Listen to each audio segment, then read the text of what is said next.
Greetings and salutations. It's Dave Duford here at Duford Insurance Group, where I train agents like you to become top producing insurance professionals, selling things like final expense and Medicare, both face-to-face and over the phone. And in today's video, I am here with three friends in the business to talk about how a couple of these folks here on the line have actually been able to close more than 50% of their final expense leads. And we're not talking about like, they bought 2 leads and closed 1 deal. They've bought a substantial amount of leads over a long period of time and closed half of them. So what they're going to be telling you today is exactly what leads they use to do that, how it works, and to kind of give you some advice on how you can attempt to duplicate their success as well in selling final expense. So why don't we kind of jump in and do some introductions here. So Barry, why don't you introduce yourself to begin with, please? Hey, my name is Barry Small. I put together the platform for incoming live television for independent agents. And Michael and Bill? Yeah, I'm Michael Daniel. I'm an agent, been doing this for a few years, but recently with the telesales situation. And Mr. Bill? And I am Bill Elliott, and I've been doing this a little while, probably over 25 years, but I learn something new every week, seems like.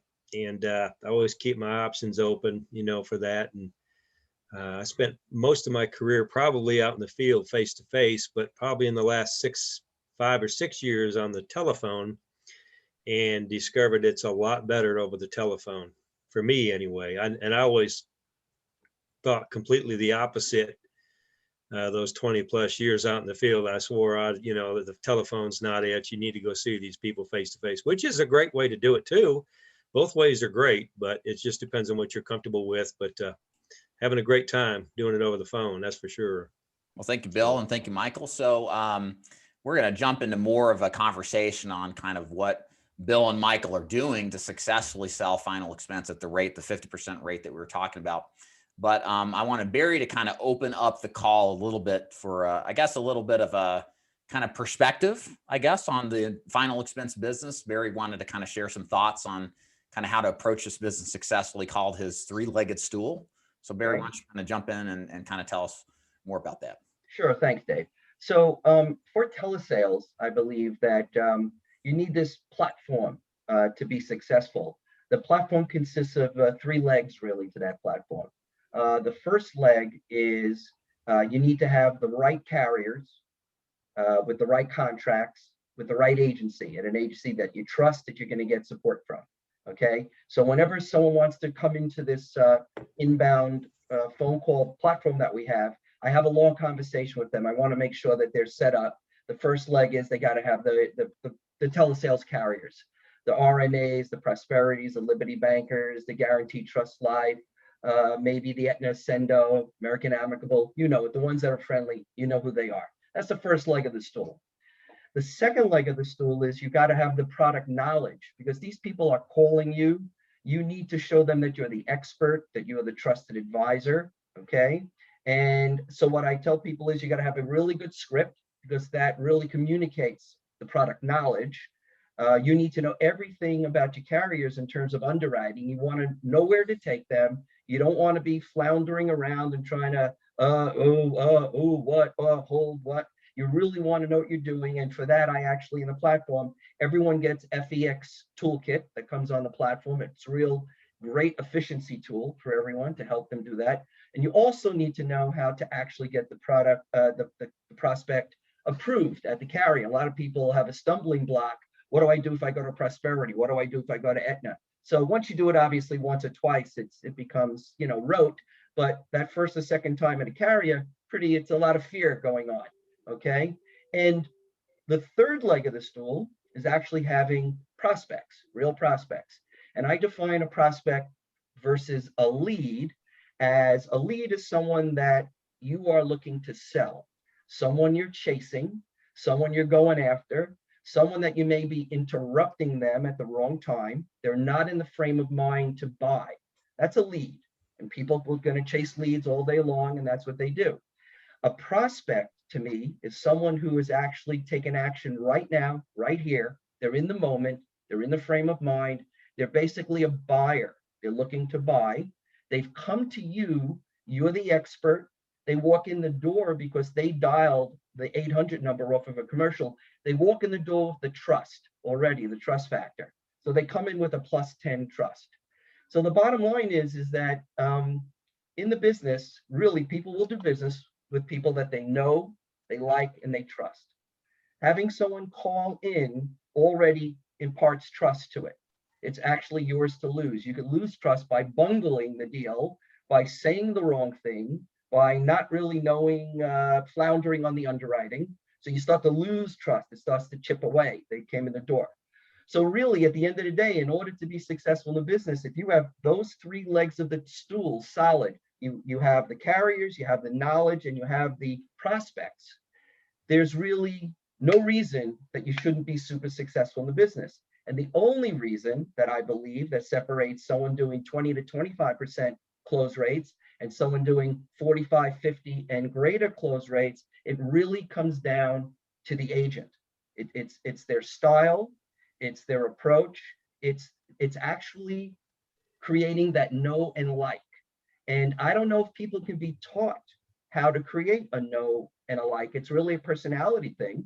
But if you are caring, if you're patient, if you really communicate empathy and show that you care to the person that you're speaking with, I think it goes a long way in generating that know and like.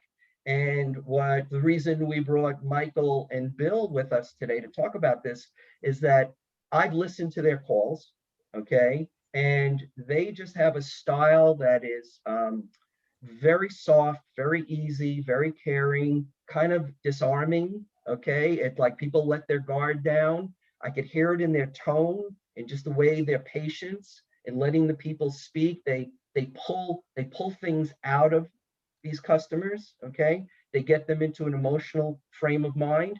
And I think everyone really would want to know from them themselves, actually, what are they doing to achieve that kind of success? So there Yeah, you so go. let's jump right in. So Michael, kind of tell us what and we're talking about, again, just to make sure we're clear, the audience, we're talking about live transfer television leads. That's both what Bill and Michael have been working successfully and have closed at this 50% plus rate.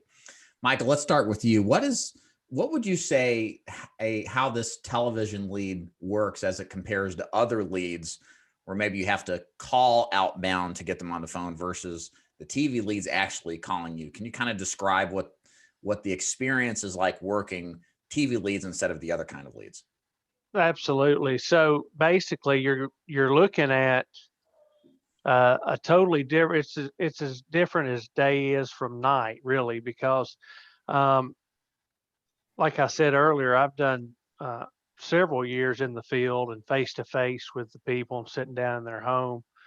And that's a good way, like Bill said earlier, it's a great way to do it. I still do it some, but when I'm here and I'm doing this telesales, I've tried the type of leads where there's a call center getting people on the phone who've expressed some sort of interest at some point in time, and then they transfer them to me. Well, that's okay. You can make sales that way, or you can sit here and do outbound from maybe a Facebook lead source or whatever. But when I'm sitting here logged on and somebody's at home watching TV and they see, mom in the hospital and they're concerned or whatever that advertisement is doing, and they pick up their phone and they're dialing a number, and when they get on the other end, it's me. That's a game changer. I mean, it's like you can accidentally make sales in that particular instance. Yes, they say I've got a good approach or whatever, but I'm not special. It's just truly these leads are they'll spoil you when Mildred is sitting there and she decides to call in because she's seeing an emotional television ad. If that's a good way to describe what we're doing. So I've got a longtime friend of the business, and he commented on one of my YouTube videos. You know who you are. And he said, out of all the leads I've ever worked, TV leads are the worst. The worst. Bill, are they the worst leads you've ever worked? Not in my opinion. I think they're some of the best leads. Absolutely. Years ago, like I say, when I was out in the field too, I may have thought that way too. TV leads and things, where it's being consistent. You can't, like say, you can't just work 2 or 3 of them and then base it on that. You need to work, go through quite a few of them and learn the process of it, because like Mike was saying too, it's an emotional thing. They're watching a TV commercial, they're emotional about it and stuff, and they're really thinking about death and the funeral and everything, and they're calling you to get information. They want so when you pick up the phone on the other end there, you got to be ready. You got to be on your game. You have to. And I've messed up a bunch. I've learned the hard way, and Barry will tell you I've messed up a bunch starting out, and I still mess up. I'm not perfect or anything, but so it's just a matter of connecting with these people, and becoming their professional friend, someone that they trust, they like, and trying to understand where they're coming from, and developing a relationship with them right over the phone. And it's just a matter of asking a few good questions, about their family, their life, what they do, and how long have you lived there? And, oh, I've been there. That's beautiful. And just, build up some camaraderie and some friendship with them. That's the key right there. And after you get past that part, it's almost like you're selling insurance to your sister or your mother or your friend, so that's the key. And you have to get past that barrier. And most of the time, what I've discovered with these TV leads, it's if the person's very interested, and they're sincere, that's very easy to do. Now you get some people that they might not be even that serious about it. They're kind of tire kickers, and you get some of those too. They're not all perfect leads, but from what I see, these leads compared to like direct mail leads, which I worked a ton of direct mail leads, these leads here are so much more highly qualified because the people are very interested in getting information from you, and they contact you, and it's the hot spot right there. You're talking to them right then, and they're ready to get information right then on the spot, versus someone that fills out a card and puts it in the mail, and they forget about it, and you're calling them or you're going to see them, a month later. Those leads are good. They can be good too, but the TV leads they're fantastic, compared to everything else I've worked. And I've worked telemarketing leads. I even have several telemarketers that work for me that I've trained and everything myself, and they still make calls for me periodically, but not that much as they used to. But I prefer TV leads much more than even those leads, because again, the people, they're calling us to get information. And I don't understand why your friend would say they're the worst leads. I don't know how many he's worked. I would ask him how long did he work them, and stuff like that. And then what, how long did he work them? How many did he work? And I can see how somebody could get discouraged if they go through about 5 or 6 or 10 leads and not make any sale. You just spent a good little bit of money there and didn't make any sales. But you need to take a look at maybe your script, what you're saying, what you're doing, your approach, maybe, because based on what I've gotten from Barry's leads, you might get one that's not so great, and then the next one is fantastic. And then the next one's fantastic. And then the next one might be okay. And then the next one's fantastic. I mean, they're all very, very good, in my opinion. But you're always going to have some bad apples, no matter what you do. So it's all your approach, how you connect with these people. And you only got so much time to do it, and that's the key to the whole thing. Thank you, Bill. Barry, for those of the agents or people watching this, there's a lot that are new to this business or thinking about getting into it. They hear what TV leads are, but they don't exactly kind of know what to expect and how it works. Can you kind of just take us through what's an average experience in a day working a TV lead system? What can an agent expect with what you guys do? Okay, so first I want to go back to what Bill said about direct mail. And I like to say that an incoming call from someone watching TV is the equivalent to someone filling out the card from a direct mail piece, walking out to their mailbox, and you're standing by their mailbox, and they hand you the card and they go, Right. come on in, let's sit down. Because really on the phone call, they're inviting you into their home on the phone versus inviting you into their home in person. So that's kind of my analogy. So someone that's new, the experience is that our calls are coming in between 10 a.m. and 9 p.m. Eastern time. There is no gun to anyone's head as to when you log in or go ready, when you go on pause. You could come and go at will.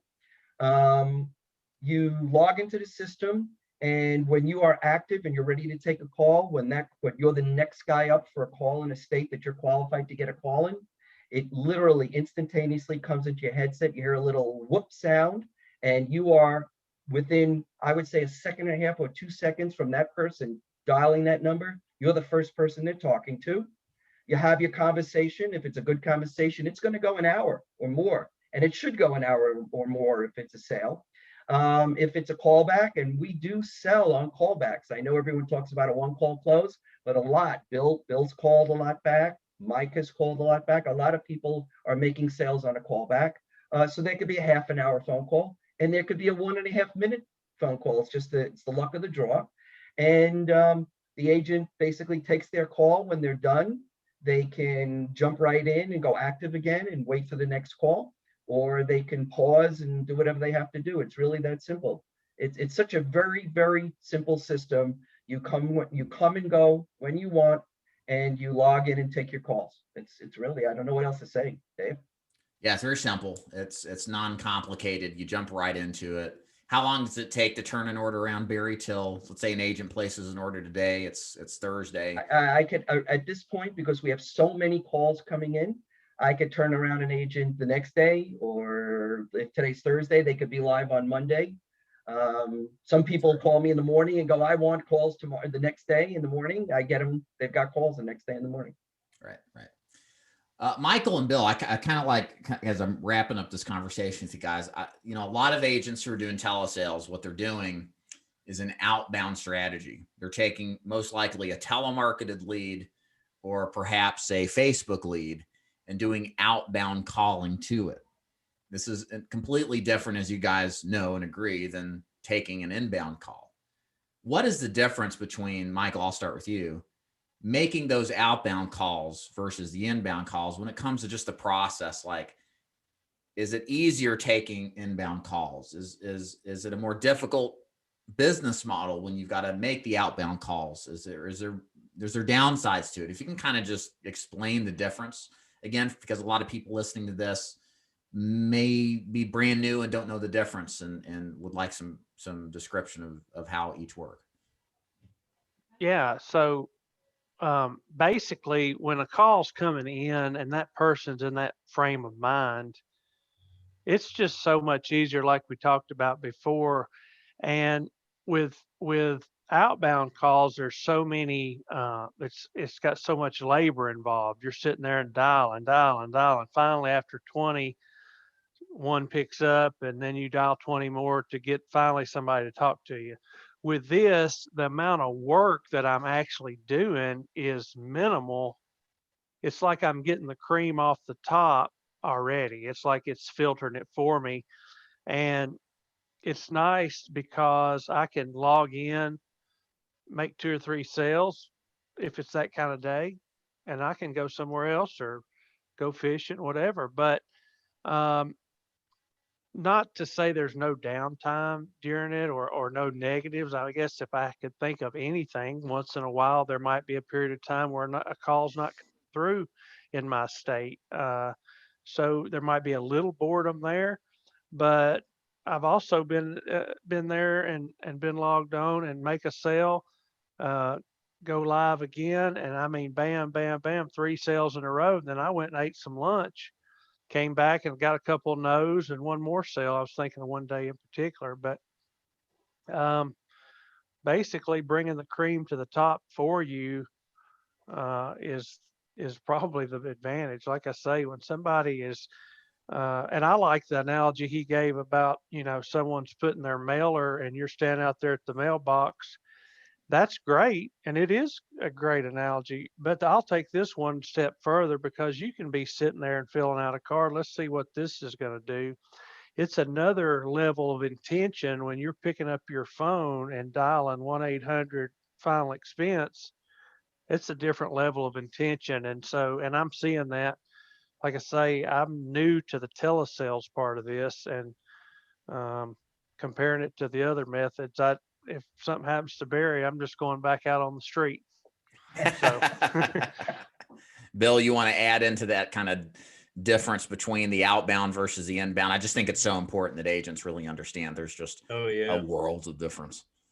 Absolutely, Dave. And I've done a lot of both. I've actually done more outbound, dialing. I've done a lot of outbound dialing with phone dialers and stuff, and making cold calls and going through that. And I've made a lot of sales doing that, and also dialing up leads. And also I've done live transfers with telemarketers transferring the call to me, which those talking about live transfers with the telemarketer, 9 times out of 10, they're not near as good as someone calling in either, because a lot of times there's misinformation, misunderstanding from your telemarketer. By the time they get you on the phone, it's I thought this was about Medicare. No, it's about life insurance. So there's a lot of confusion there. But when these people see this TV commercial, they know it's about a funeral, it's about life insurance, final expense, and like a light bulb goes off, and they pick up the phone and they call, and boom, there you are. And like Mike said, definitely all the work is taken out of it, as far as dialing, because that's where all the work really is dialing. And the hard thing is getting people to answer the phone now, because people are getting bombarded with phone calls, all these phone centers coming up and stuff, and people are just being bombarded with phone calls. So they're not really answering the phone.